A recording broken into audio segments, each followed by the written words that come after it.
Hello, welcome to Articulate, the podcast for the New Bedford Arts and Cultural Emporium. I'm Karen Zukas, and we're here today talking with Jason Charbonneau, who is our guest on episode 2. Hello, Jason. Hi. How are you today? Excellent. Thank you. Nice to see you. Thank you for coming. It's great to be here. Thank you. So, we're going to talk a little bit about what makes Jason Jason.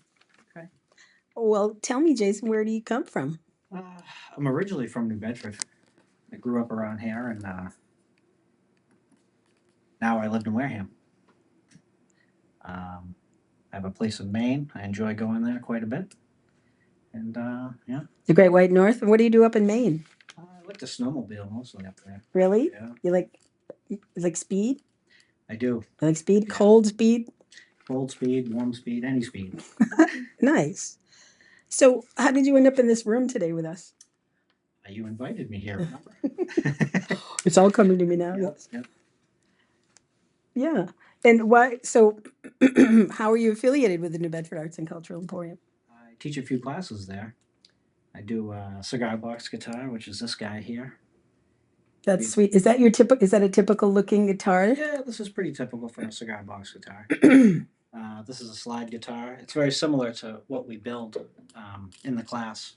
It's like a 4-hour class, and we take somebody who's never built a guitar before, and we build a guitar, and it sounds great. You can plug it in, amplify it. It's electric. It's electric. Yeah, absolutely. Can you just strum it a little bit for us? I mean, you don't have to play anything Could. if you don't want to. It's a little out of tune, but so that's acoustic right now, right? It's not electrified. Yep.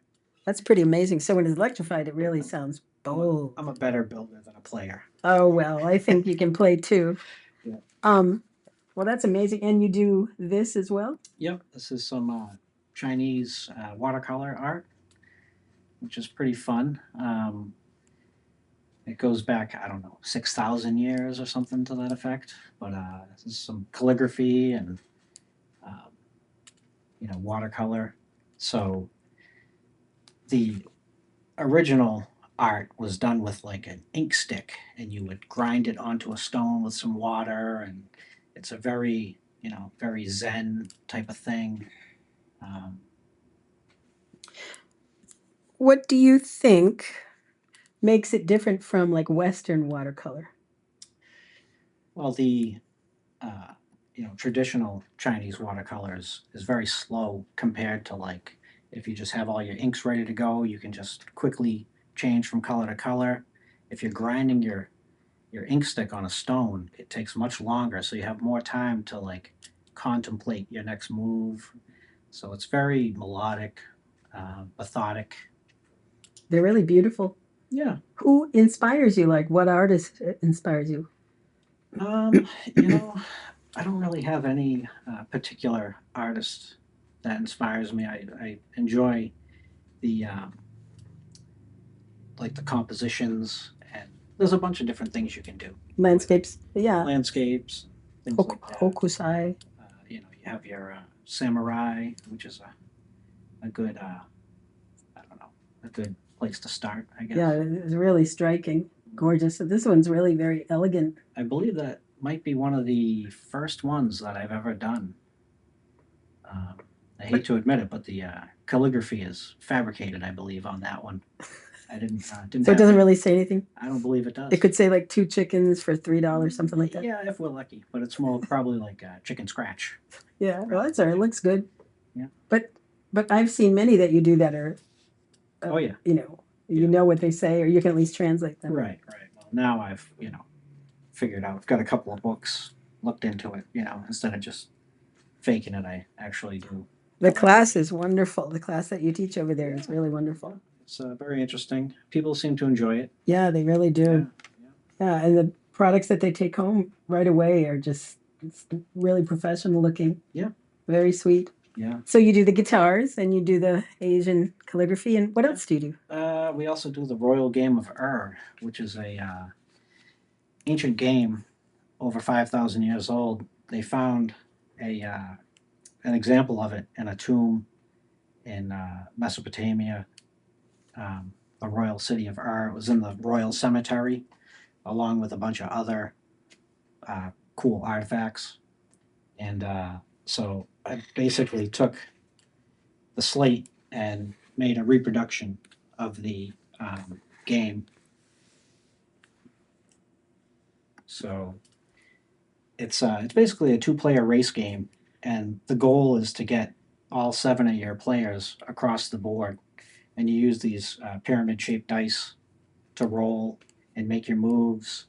And if you land on your opponent, you send them back to the beginning. So it's like a very vindictive game. You know, you have to be kind of ruthless to win the game. How did they figure out how to play? So they found a cuneiform tablet, which is basically their form of writing back then. They took a piece of clay and they pressed a stylus into the clay and formed characters, and they found a tablet with game instructions on it. Of all things, right? Was it in with the game or? I'm not sure. So I believe they found it later. The British Museum has something like 140,000 tablets, and they have a few people that read over them and figure it out. So when they found the rules to the game, it was kind of exciting because people kind of assumed the rules to the game, and then once they get the real rules, then they were confirmed. I wonder if they were far off or. I think they were. So we play like a simplified version of the game. The original rules, each piece had a different role and a different name, and it, as you played the game, it would kind of give you a prediction of how the crops were going to grow and how your life was going to go. Oh, like an almanac or something. Yeah, and it was it's quite an interesting game. I have a number of friends who love it. Yeah, it really is a very enjoyable game, and it's so at the New Bedford Arts and Cultural Emporium. You paint these, you make them from scratch. Yeah, we I do a class, and we have people come in and we paint it from scratch, and they walk out of there with a beautiful reproduction that they made themselves. That's amazing, and they're not easy to find right on the street. They don't really sell them commercially. I've seen a few. They're starting to. You have? Yeah. Online, yeah. Yeah, you can. I mean, you can find anything online. Are they on slate like that? No, I haven't seen any on slate. So the original, what was it made out of? There's lapis lazuli is the blue stone on there. And I'm not really sure what the other coral, materials. Maybe bone or something to that effect. So the slates are mostly what I do. I did make one with actual lapis lazuli stones, and I used bone and I carved into them and ink on it and everything, and nice. It came out nice. Yeah. Do you play with that set? I do. Yeah. It's at home. I want to play with it. Yeah. So when is the next class? Over there. Let's see. We have a guitar class coming up shortly, this month, I believe. Okay. The 22nd or the 19th. I'm not 100% sure. And that or two? Do we have one, or is that May? I believe there might be one in May. Okay. I'm not exactly sure. I have it on my calendar. Folks can look on the website. Absolutely. Nice. Well, that's exciting. Those are really cool things to learn. I love it. All good skills. Yeah. To have. Those guitars are really popular. I know that. Everybody who sees them. Hours on end. Yeah. Absolutely. Everybody who sees the guitars walks in the door and they're like, these are so cool. So you have them all up on the wall. Yeah. Nice. So let me ask you. So how often are you able to be creative lately? Let's see. I mean, I try to play my guitar every day. Nice. But as far as art, when I have a weekend off, I tend to sit down and I might paint a game of art. I've done a few. I had a buddy of mine come over and we did one because he really likes the game, so we painted one. I painted one with my nephew not too long ago. Oh yeah, how did he do? He did great. He did? Great. Yeah. Does he play? Yeah. He's 7. Oh yeah. I believe the last game we played, he beat me. What? Yeah. Wild. He sure did. Nice. Yeah. You're gonna have to cheat next time. Yeah, that's true. So it's easy to cheat, but it's not ethical. So Oh, well, you don't have to tell him you're cheating. If he finds out, then That's right. then you're gonna have to explain yourself. But Mhm. so, tell me, please, dear, um, how important is creativity in your life? Do you think? I'd say it's pretty important. You know, it's something that makes you happy, and it's good to be happy in life, right? So Yes. I think it's pretty important. You know, it's good to express yourself, have something you can do that makes you feel good. You know, so by creating art and bringing ancient games back from the dead, Yeah. that's what kind of excites me. Nice. So, do you find that when you create, are you are you doing it for a particular reason? Yeah, because I enjoy doing it. Just for the fun of it? Yeah, pretty Yeah. much. For entertainment? Does it give you self satisfaction, like you've I think so. achieved something? Absolutely. Yeah. Yeah, Oh yeah. Whenever you do something well, it gives you some sort of satisfaction. that's for sure. Have you ever made something that scared you because it was so good, or it was so weird, or it was so No, odd? no, but occasionally I'll go back to stuff that I made a long time ago, and I'll be like, "Wow, that looks really cool." Like it kind of shocks me. It doesn't scare me, but shocks like, "Wow, that's really nice." Like I don't remember how I did it, but it looks cool. Yeah, that's pretty neat. That's pretty cool. Yeah, not everyone can do that. Leave an impression Sure. from the past. You know, Yeah. if you write, you can. If you do music, if you, Sure. but it's not always. It's not for everyone. Not everyone can do it, or they don't see it. Right. As a gift or whatever. So, do you prefer to do art? Would you say for money, or do you just like to do it for the sake of creating something from nothing? Yeah, it's mostly just to create. Like I'd love to sell art, but it's not really on the top of my list of things to do. I tend to give it away. You know, Somebody's like, "Wow, that's really cool." It's like, okay, well, here you go, enjoy. Why do you think you give it away? I don't know. It's just kind of what I do. Yeah, I think a lot of us do that. I know for myself, I'm gonna steal a camera a second. I know for myself that making art is the gift, and then selling it, I almost feel guilty. Sure. But I have to get over that. All Right. my artist Right. friends say, you just got to get over that because, Oh, that's true. people can't have it Right. unless Right. they earn it, or buy it or something. So, um, if you could do anything for work in your life, what would you do? If you didn't have to work for money, I could see myself creating art. You would know. you do that full time, you think? Yeah, I think so. Um, Would you stay the same? Would you do guitars and Chinese calligraphy or would you I mean, move? I'm all over the place with the stuff that I do. So I'm sure I would find new hobbies and new interests. I enjoy doing new things and challenging myself. Um, so it's I don't know if I would. I probably would continue to do all the things that I do, but I would you know obviously do other things. So if you could have it to where you moved beyond hobby, what do you think you would do? I don't know. That's a great question. Um, I mean, the game of R would be awesome to resurrect and bring it back to the masses.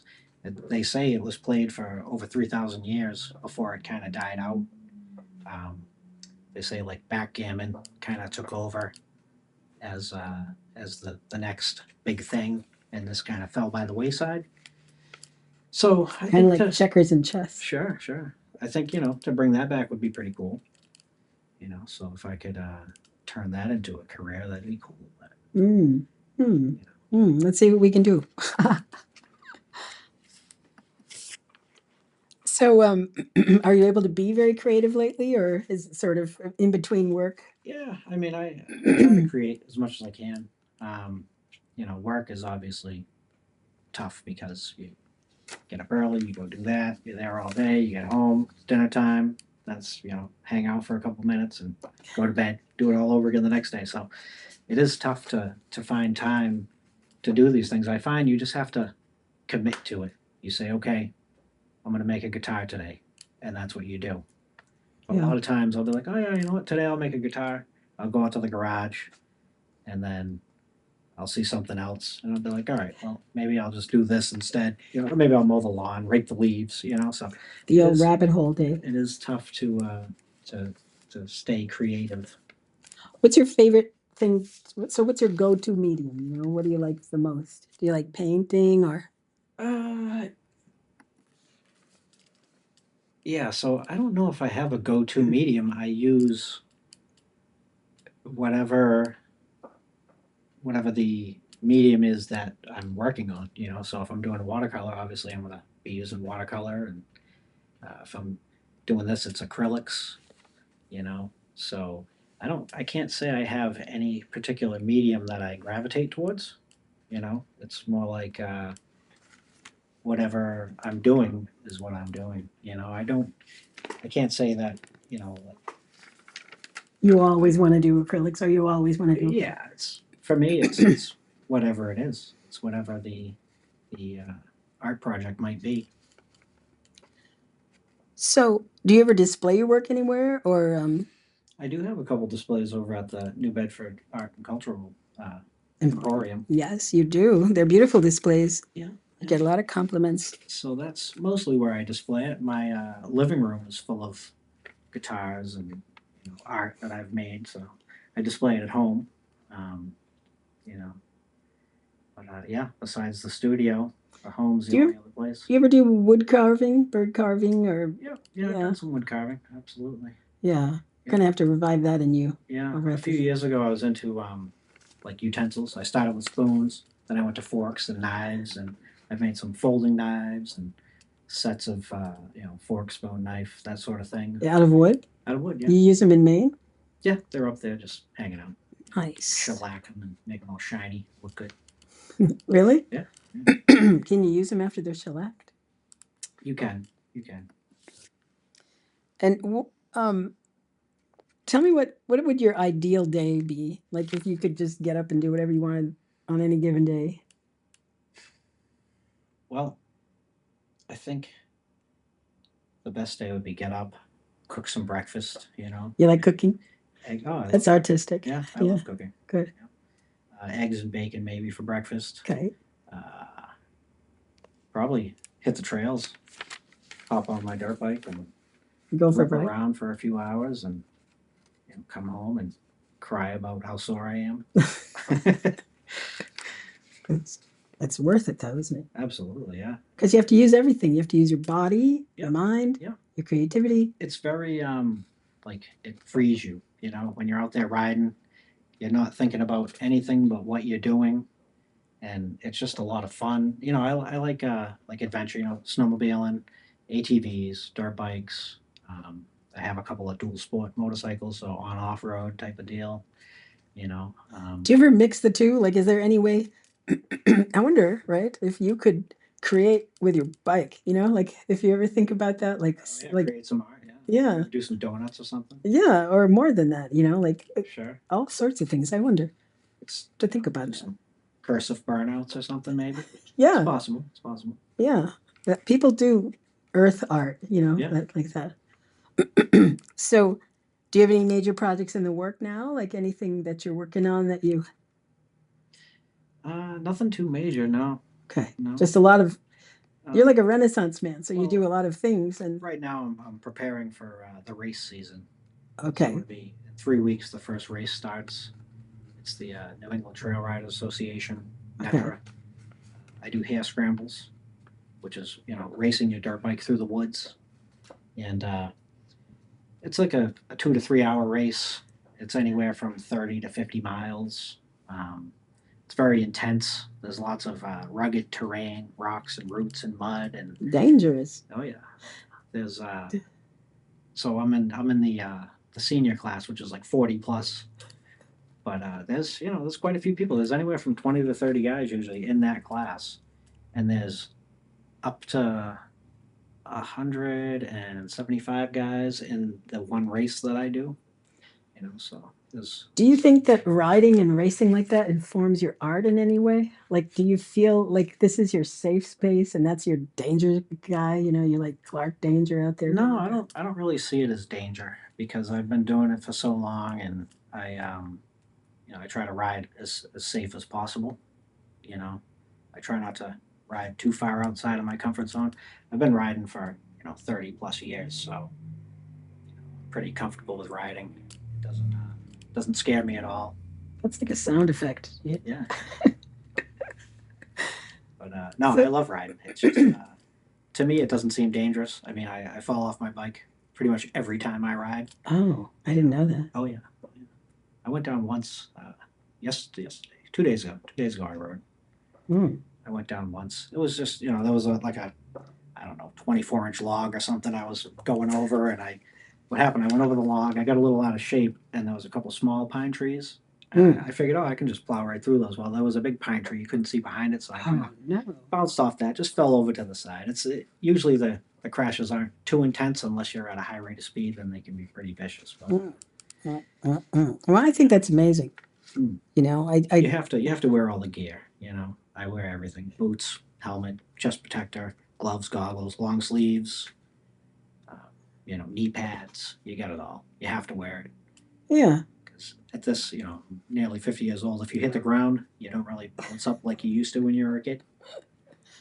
I'm sure you don't. I don't even try. Like, it wouldn't occur to me anymore to try to throw my body around like that anymore. Well, so it's something I've been doing since I was a kid. You just kind of continue to do it. If you continuously do it, then it's not a big deal. If I were to take 20 years off and try to do it, then that might be an issue. Yeah, that makes sense. So did you have anything else you'd like to mention, or any questions for us or anything? What do you have going on over at the New Bedford Arts Emporium? We have a lot going on, actually. We have a watercolor show coming up for the Western painters that we have. 8 very dedicated, talented students, and that's coming up May 10th. And we have a new April roundup of classes and workshops. And we have this podcast. Yeah. Yeah. And May and June will be coming up, the offerings for May and June. So maybe we'll get you to do some carving or something like that, something new. Yeah, what else? We always have something coming up. We have a lot of basket weaving. That's a new thing we do. That And sounds cool. yeah, it's nice. I'm still interested in the scrimshaw carving. Yes. I think that'd be pretty cool. Yeah, I think that we have that coming up. I'll let you know when. I can't keep the schedule in my head because it's tricky. There's so many classes. There's so many, yes, and day and night and weekends and evenings. So yeah, we have a lot going on. How many people do you have over there teaching classes? I think I have right now. I think we have 9 people. Wow. Yeah, we've had up to 14, but it changes. It depends on the. I teach a lot of the classes. You teach a lot of the classes, which is wonderful. Yeah, it's great. It's very sweet. We're very grateful. So we've just got to get the word out more and more. Yeah. For every 1,000 people, we'll get a couple. So it's a lot. It has to be just the perfect storm of timing and right interest. Exactly. Yes. Align perfectly. Precisely. Yeah. Well, we're so glad to have you here today and to introduce you to everybody. And you're one of our favorite teachers over there. That's cool. Yes, awesome. You get a lot of good feedback from your workshops. Yeah. So I think we're going to wrap it up for today. Okay. And thank you to the New Bedford Cable Access.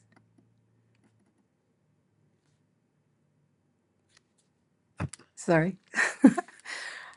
So please come join us at New Bedford Arts and Cultural, Studio 260 at Kilburn Mill. We are there whenever there are classes, and if you want to come hang out, please do.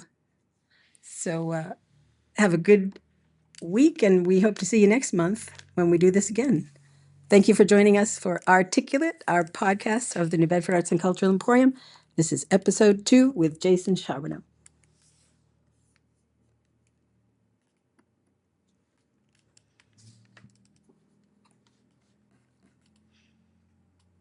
That was great.